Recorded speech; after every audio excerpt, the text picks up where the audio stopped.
qəhrəman Babəkin doğum tarixini hələ də dəqiqləşdirmək mümkün olmayıb. Tarixçilər də o ay məlumatlara əsaslanaraq belə hesab edirlər ki, o 798-800-cü illərin birində Bilabadda dünyaya gəlib. Əsl adı Həsən olub.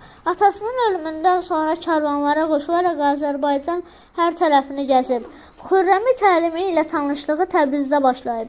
Bilabad yaxınlığındakı dağlarda yerləşən Bəz qalasında Cavidan adlı varlı vilayət hakimi Xürrəmi yaşayırdı. O bir dəfə qışda qalaya qayıdarkən qar fırtınasına düşüb. Məcbur olub Bilalabada dönür. Həsənlə də bu zaman tanış olur. 16-17 yaşlı cavanın ağlına, fərasətinə heyran qalır və onu özü ilə Bəz qalasına aparır. Həsən az vaxtda hamının hörmətini qazanır və məşhurlaşır. Cavidan döyüşlərin birində öldürüldükdən sonra onun vəsiyyətinə əsasən Xürrəmilərə başçılıq edən Həsən özünə Babək adı götürür. Bu olmuşdu 816-cı ildə. Yəqin bilirsiniz, tarixdə Xürrəmilər üsyanı deyilən hadisələr yaşanıb. Bu üsyan Babək tərəfindən qaldırılmışdı.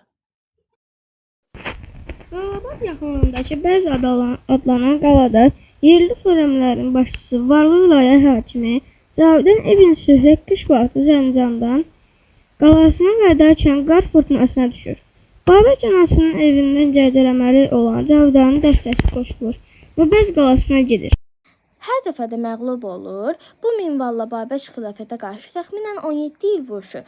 Döyüşlərdə 225 mindən çox ərəb əskəri və sərkərdəsi ölür. Yeni xəlifə Möhtəsim Babəkin üzərinə sərkərdə Afşinin başçılığı ilə daha böyük qoşun göndərir. 836-cı ildə Azərbaycanın daxil olan Afşin Bəz qalasını mühasirəyə alır. Qüvvələrin qeyri-bərabər olduğu bu döyüşdə məğlubiyyətə uğrayan Babək qalanı tərk edir və özünü Bizansa yetirmək istəyir. Afşin onun ardınca hər yana dəstələr yollayır. Təqiblər başlayır. Təəssüf ki, Babək bu təqiblərdən qaçıb qurtara bilmir. Köhnə tanışlarından biri olan Səhl İbn Sumbat adlı bir vilayət hakimi Babəki aldadaraq əsir alır və Afşinə təhvil verir. Xəyanət qurbanı olan Babək 838-ci ildə edam olunur. O vaxtdan görün nə qədər vaxt keçir. 1000 ildən də çox zaman ötməsinə baxmayaraq, Babək və onun başçılıq etdiyi Xürrəmilər üsyanı yaddan çıxmır. Bu hadisələr Azərbaycan tarixinin parlaq səhifələrindən biri kimi xalqın hafizəsində yaşayır.